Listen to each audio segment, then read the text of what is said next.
اس نے تو تمام جماعتیں اتفاق کے ساتھ قانون پاس کر کے صدر کے پاس بھیجا ہے، اور صدر بھی تو باہر کا کوئی نہیں ہے، اتحادی جماعتوں کا صدر ہے. تو اس وجہ سے ہم سمجھتے ہیں کہ اس قسم کے ہتھ کنڈے یا اس قسم کے مشکلات پیدا کر کے پارلیمنٹ کے لیے کیوں مشکلات پیدا کی جا رہی ہیں؟ صحیح صحیح.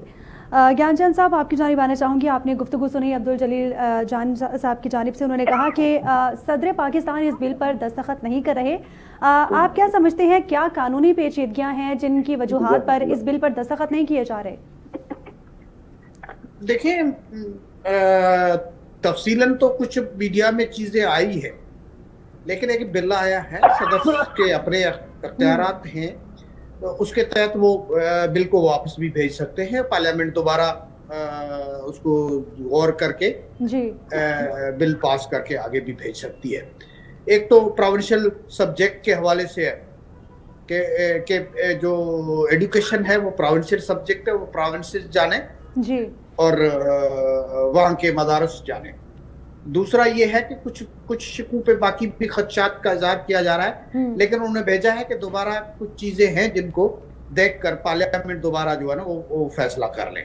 اس سلسلے میں گورنمنٹ کی، پاکستان پیپلز پارٹی کی، مولانا فضل الرحمان کی اور باقی بھی جو اسٹیک ہولڈرز ہیں ان کی آپس میں بات چل رہی ہے.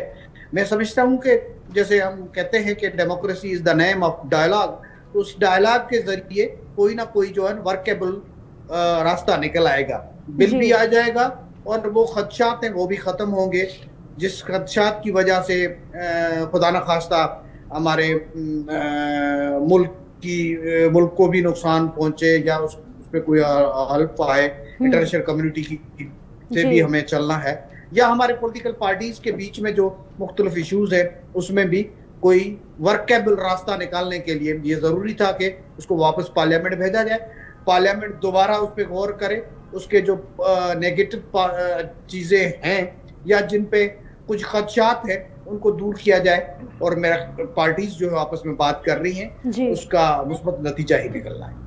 گیان صاحب، مولانا صاحب زرداری صاحب سے اس وقت خفا نظر آ رہے ہیں اور ان کو یہ لگتا ہے کہ زرداری صاحب حکومت کی مشکلات میں اضافہ کر رہے ہیں اس وقت. آپ بھی ایسا سمجھتے ہیں کہ پیپلز پارٹی کی جانب سے اس بل پر دستخط نہ کر کے حکومت کے لیے مشکلات پیدا کی جا رہی ہیں؟ آصف علی زرداری صاحب پیپلز پارٹی کے سربراہ اپنی جگہ پہ، لیکن وہ ریاست پاکستان کے سربراہ ہیں. جب بل ان کے پاس جاتا ہے تو وہ ایز اے پریزیڈنٹ انہوں نے دیکھا ہے، اور ایز اے پریزیڈنٹ انہوں نے واپس پارلیمنٹ کی طرف بھیجا ہے. انہوں نے اپنا کوئی نہ ڈیسیشن دیا ہے نہ وہ دے سکتے ہیں.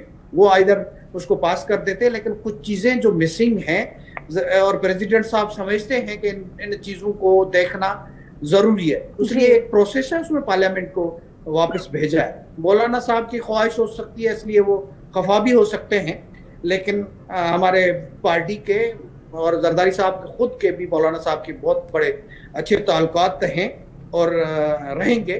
اور مولانا صاحب بھی ایک سیزنڈ پولیٹیشین ہے، وہ ڈائلاگ پہ یقین رکھتے ہیں، وہ اس طرح سے نہیں ہے کہ وہ ضد باندھ کر بیٹھ جائے.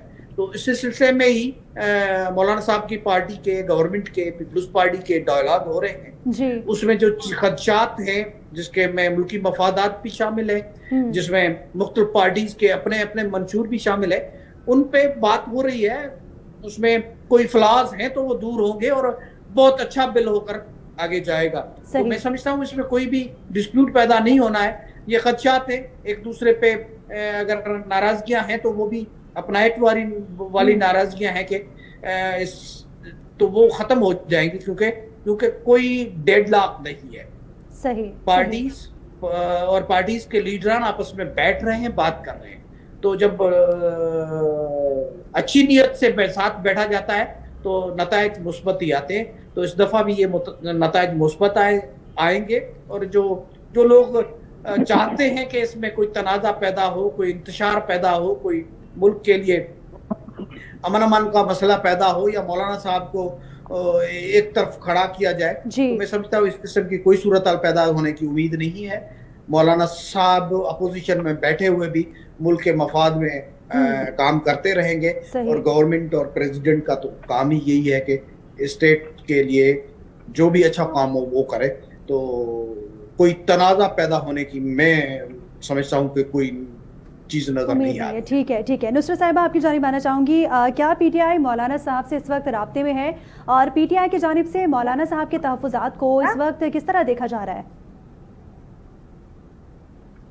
بسم اللہ الرحمن الرحیم. بہت شکریہ اپنے پروگرام میں مجھے لینے کا. جی دیکھیں, جو سب سے امپورٹنٹ چیز ہے نا, وہ ملک میں امن لانے کے لیے اور جو بھی تقریباریاں ہو رہی ہیں اس کو ختم کرنے میں مولانا صاحب نے بہت اچھا رول ادا کیا ہے. پہلے بھی 26ویں ترمیم میں آپ کو پتا ہے کہ ان کا گھر ایک مہمان خانہ بنا رہا, کہ ایک پارٹی کے لوگ آ رہے ہیں, پھر دوسری پارٹی کے لوگ آ رہے ہیں. اگر کوئی اندر بیٹھا ہوا ہے اور دوسری پارٹی کے لوگ وہاں پہنچ گئے ہیں تو they waited for the other party to go out. تو اس قسم کی سچویشن میں انہوں نے سب کی مہمانداری کی اور بہت ہی مخلص طریقے سے ہر ایک سے بات چیت کی. اور پھر آپ کو پتا ہے کہ جن چیزوں پہ ہم لوگ راضی نہیں تھے اس کے اوپر انہوں نے پورا مسودہ بنایا اور پھر وہ چیز آگے بڑھی. لیکن اس کے فوراً بعد پھر یہ ہوا کہ 26ویں ترمیم کی وہ چیزیں, وہ شکیں جو ہم لوگوں نے ختم کر دی تھی, وہ دوبارہ سے انہوں نے کر کے 3-4 دن کے بعد اسمبلی میں وہ پاس ہو گئی, جس کی وجہ سے بہت زیادہ بے چینی ہے, بہت زیادہ پریشانی ہے. کیونکہ اس سے ان لوگوں نے نہ صرف یہ کہ سب کی مدت ملازمت کو انکریز کروایا, بلکہ جو عدالتیں ہیں ان کی سپریمیسی کو کافی حد تک ختم کر دیا ہے. کیونکہ آئینی عدالت جو بنی ہے اور دوسری ہماری سپریم کورٹ ہے, اس میں ٹھیک ٹھاک ڈفرینس نظر آ رہا ہے. اور یہ چیز میرے خیال میں ان لانگ رن یہ کوئی ٹھیک ثابت نہیں ہوگی. جس طرح آج آپ دیکھ لیں کہ مقدمہ تھا ہمارے سویلینز کا, اس کی اعتزاز احسن اور باقی جو وکلا تھے, اور پھر اس کے بعد ججز نے جو فیصلہ دیا کہ وہ اجازت ہے کہ ان کو سویلینز کو آرمی کے اس میں مقدمہ چلایا جا سکتا ہے. یہ ایک بہت ہی عجیب و غریب بات ہے, اس لیے کہ جو ڈسپلن آرمی کا ہے وہ سویلین کے اوپر لاگو نہیں ہوتا. ان کے اپنے رولز اینڈ ریگولیشنز ہوتے ہیں, ان کی اپنی چیزیں ہوتی ہیں جو کہ وہ اپنے حساب سے اپنے لوگوں کو ٹرین کرتے ہیں اور ان کو بتاتے ہیں, پڑھاتے ہیں, جو بھی ہے ٹریننگ ہوتی ہے ان کی. لیکن سویلینز اس زمرے میں نہیں آتے, اس لیے یہ والی چیز نہیں ہونی چاہیے تھی. لیکن بہرحال آج یہ ہو گیا. اب دیکھیں کیا ہوتا ہے کیا نہیں ہوتا. مولانا صاحب بالکل ٹھیک بات کر رہے ہیں کہ یہ ایکچولی یہ تو جس کی بات ان لوگوں نے کی ہے, جو قرارداد منظور ہوئی ہے, وہ ایکچولی ہمارے زمانے میں شروع ہوئی تھی, جس میں خان صاحب نے یہ بات کی تھی کہ جو مدرسے کے لوگ ہیں وہ بچے وہ بھی پاکستانی شہری ہیں, اور ان کو بھی اتنی ہی تعلیم کی ضرورت ہے, دینی اور دنیاوی, جتنی کسی اور کو ضرورت ہے. اس لیے وہاں پہ صرف دینی تعلیم نہ ہو بلکہ دنیاوی تعلیم بھی ہو, جس سے جو ان کو بچوں کو ملے گی تو ظاہر ہے وہ آگے بڑھ کے ملک کے لیے کچھ کر سکیں گے نا. کیونکہ کسی کی سینگ ہے, آئی ڈونٹ ریمبر کون تھے, وہ کوئی صحابہ ہی تھے شاید, یا حضرت عمر کا کچھ تھا, کہ صرف اگر آپ ان کو دینی تعلیم دیں گے تو وہ پھر دین کو بیچیں گے.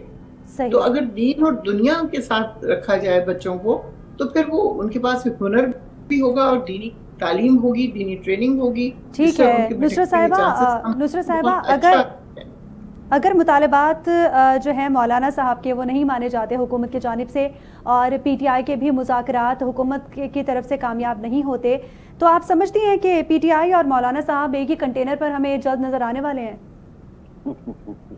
اب یہ میں کہہ نہیں سکتی, کیونکہ دیکھیں ہمارے جو ایکچوئل لیڈر صاحب ہیں, پرائم منسٹر عمران خان, وہ تو جیل میں ہیں, ان کا تو کچھ کیا نہیں جا سکتا. کہ وہ جب تک وہ باہر نہیں آتے تب تک جو لیڈرشپ فیصلہ کرے گی, ظاہر ہے خان صاحب کے ہی چوز کیے ہوئے یہ سارے لوگ ہیں.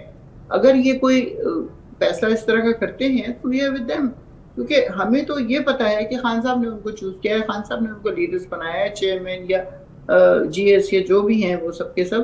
تو ہمیں ان کی بات ماننی اور سننی پڑے گی, unless until خان صاحب اس چیز کا ڈینائی کرتے ہیں. وہ پہلے سے بتا دیں گے کہ you have to be there or not. تو یہ اس کے بارے میں اس طرح میں نہیں آپ کو کلیئر بتا سکتی کہ کیا ہوگا. صحیح. عبد الجلیل صاحب, آپ کی جانب آنا چاہوں گی. آج جو ہے وہ سویلینز کا ٹرائل ملٹری کورٹ میں بڑھانے کی اجازت دی گئی ہے.